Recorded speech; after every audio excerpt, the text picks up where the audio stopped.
Biz ham bolaligimizda high-tech remontlari. Boy aka 5 qayrog'ochda uy quraman demidingiz, shu yerda katta bo'lganmidingiz. Nonchilarga yetmasdan shunday 5 qayrog'och 4-torga kirganda shu uyimizni topib qo'ydim.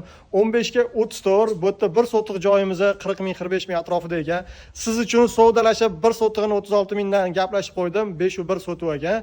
Ko'rib turing, qiziq bo'ladi, uylarimizni ko'rsatib beraman. Asharsiz nimaga anqayib qoldingiz? Biz ham bolaligimizda high-tech remontlari deb buni ko'rib bolaligim esimga tushib ketdi, shukrlar. Xo'sh, uyimizni buzib tashlaydigan ahvolda.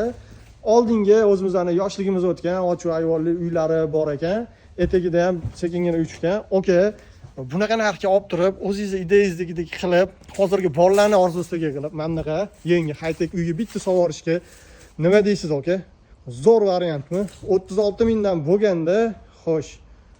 36 mingdan bo'lganda 5 u 1 sotuvga 180 ming so'ralyapti. Kelishiladigan joyi bor. Qo'lini ko'rdingiz, tekis to'rtburchak, qish qo'ng'ir joylari yo'q.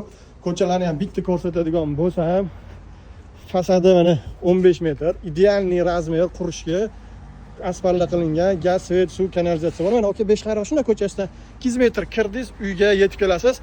Bosib oladigan joyi 5 qayrog'ochda uy qidirganlarga jo'natib yuboringlar, like, podpiska esingizdan chiqmasin.